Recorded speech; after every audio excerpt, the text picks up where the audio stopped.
ಇನ್ನು ಬಿಡದಿ ಭೂಮಿಯಲ್ಲಿ ಮೈತ್ರಿ ನಾಯಕರ ಕೋಲ್ಡ್ ವಾರ್ ಶುರುವಾಗಿದೆ.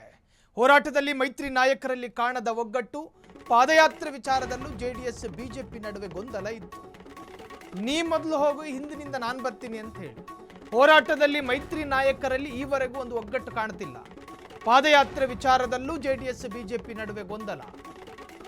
ಬಿಜೆಪಿ ಜೆಡಿಎಸ್ ಮಧ್ಯೆ ನಿಲ್ಲದ ರೋಡ್ ಶೋ ಸಮರ. ಪೂರ್ವಕ್ಕೆ ಕುಮಾರಸ್ವಾಮಿ, ಪಶ್ಚಿಮಕ್ಕೆ ವಿಜಯೇಂದ್ರ, ಉತ್ತರಕ್ಕೆ ಅಶೋಕಣ್ಣ, ದಕ್ಷಿಣಕ್ಕೆ ಸೋಮಣ್ಣ ಎಂಬ ಟಾಕ್ಗಳು ಕೇಳಿ ಬರ್ತಾ ಇದೆ. ಬಿಡದಿ ವಿಚಾರದಲ್ಲಿ ಮೊದಲು ಆಕ್ಟಿವ್ ಆಗಿದ್ದು ದಳಪತಿ. ನಾನು ಕಟ್ಟಿದ ಸಾಮ್ರಾಜ್ಯಕ್ಕೆ ಯಾರೋ ಬಂದು ಕೂತ್ಕೊಂಡು ನಾನೇ ಚಕ್ರವರ್ತಿ ಅಂದ್ರೆ ಸುಮ್ಮನಿರ್ತಾನ ಕುಮಾರಣ್ಣ. ದಳಪತಿಗಳ ಏಕಪಕ್ಷೀಯ ನಿರ್ಧಾರ. ಪಾದಯಾತ್ರೆ ದಿನಾಂಕದಿಂದ ಭುಗಿಲೆದ್ದ ಅಸಮಾಧಾನ.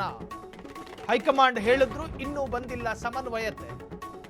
ಬರದಿಲ್ಲ, ಅಷ್ಟು ಸುಲಭ ಅಲ್ಲ. ಮೈತ್ರಿ ಕೋಲ್ಡ್ ವಾರ್ಗೆ ಬಿಡದಿಯಲ್ಲಿ ರಂಗೇರಿದ ಕಣ. ಜೆಡಿಎಸ್ ಮತ್ತು ಬಿಜೆಪಿ ಮೈತ್ರಿ ಪಕ್ಷಗಳೇ ಹೊರತಾಗಿ ಎರಡೂ ಪಕ್ಷಗಳು ಮರ್ಜಾಗಿಲ್ಲ. ಪಾದಯಾತ್ರೆ ಒಟ್ಟಾಗಿ ನಡೆಸಿಲ್ಲ. ಅವರು ಪ್ರತ್ಯೇಕವಾದಂಥ ಹೋರಾಟಗಳು. ಮೈತ್ರಿ ಪಾರ್ಟಿಗಳಷ್ಟೇ ಒಂದು ಫ್ರೆಂಡ್ಶಿಪ್ ನಲ್ಲಿರ್ತಾರೆ.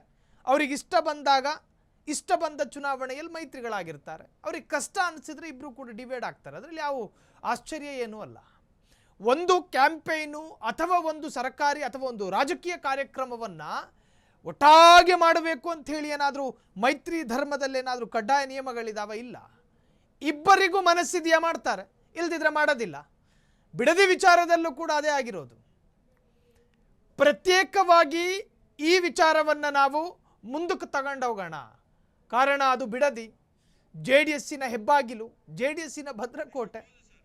ಸೊ ಈ ಭದ್ರಕೋಟೆಯಲ್ಲಿ ಕುಮಾರಸ್ವಾಮಿ ಕ್ರೆಡಿಟ್ ತಗೊಳ್ಳೋದಕ್ಕೆ ಇಷ್ಟಪಡ್ತಾರೆ. ಸಂಪೂರ್ಣ ಕ್ರೆಡಿಟ್ ಬಿ ಜೆ ಪಿಗೆ ಅವಕಾಶ ಮಾಡಿಕೊಡೋದಿಲ್ಲ. ಇದೊಂದು ಸ್ವಾಭಾವಿಕ ಪೊಲಿಟಿಕಲ್ ಲಾಜಿಕ್ಕು. ಈವರೆಗೂ ಕೂಡ ಸಮನ್ವಯತೆ ಆಗಿಲ್ಲ.